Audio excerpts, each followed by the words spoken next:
Hello friends, అందరు ఎలా ఉన్నారు? It's me Sanvi. Welcome back to my channel. So ఇవాళటి రెసిపీ వచ్చేసి నేనైతే క్యారెట్ హల్వా చేయబోతున్నాను. సో చాలా టేస్టీగా అయితే వస్తుంది. సో మనం క్యారెట్ హల్వా చేయడానికి ఇలా ఒక 3 క్యారెట్స్ని తీసుకోవాలన్నమాట. సో వీటి పొట్టునైతే మనం తీసేసుకోవాలి. సో మనం ఇప్పుడు ఆ 3 క్యారెట్ ముక్కల్ని కూడా ఇలా తురుముకొని పక్కకు పెట్టేసుకోవాలి. సో ఇలా స్టవ్ ఆన్ చేసుకొని ఇందులోకి మనం 1 టేబుల్ స్పూన్ దాకా నెయ్యి యాడ్ చేసుకుందాం. ఒకవేళ కనుక మీ దగ్గర నెయ్యి లేదు అనిపిస్తే మీరు ఆయిల్ని కూడా యాడ్ చేసుకోవచ్చు. ఇప్పుడు ఇందులోకి మనం తురుముకున్న క్యారెట్ ముక్కలు వేసుకుందాం.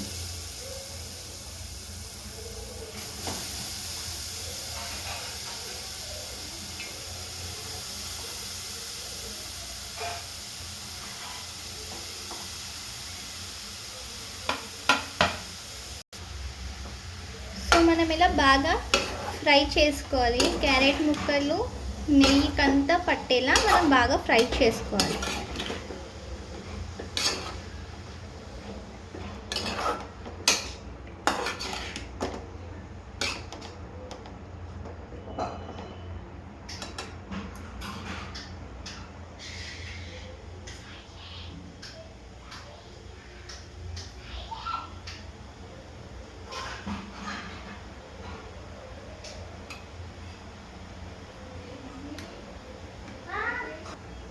సో ఇలా మనం బాగా ఫ్రై చేసుకున్న తర్వాత స్టవ్ని మనం ఆపేసుకోవాలి. ఇప్పుడు మనకి క్యారెట్ హల్వా చల్లారిన తర్వాత మనం మళ్ళీ దీనిని స్టవ్ మీద పెట్టుకొని మనం ఇందులోకి 1 or 1.5 గ్లాస్ దాకా మిల్క్ని యాడ్ చేసుకోవచ్చు. సో ఇలా మిల్క్ని మనం యాడ్ చేసుకోవాలి.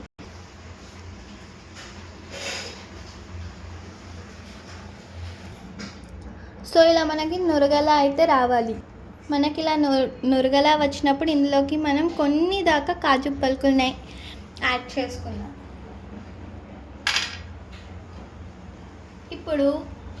ఇప్పుడు ఇందులోకి కొన్ని దాకా బాదం పలుకుల్ని కూడా యాడ్ చేసుకుందాం.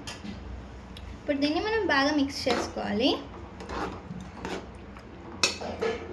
సో బాదాన్ని కాజుని మనం సపరేట్గా నూనెలో కానీ నెయ్యిలో కానీ ఫ్రై చేయాల్సిన అక్కర్లేదు. సో ఇలా డైరెక్ట్ వేసేసుకోవాలి పలుకుల్ని. సో ఇలా ఒకసారి బాగా మిక్స్ చేసుకోవాలి.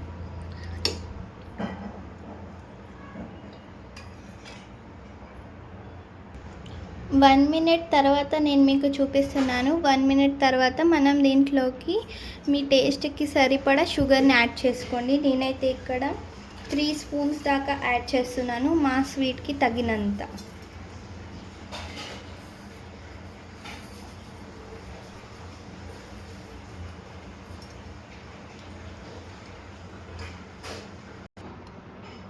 సో అంతేనండి, మన tasty and sweet carrot halwa అయితే రెడీ అయిపోయింది.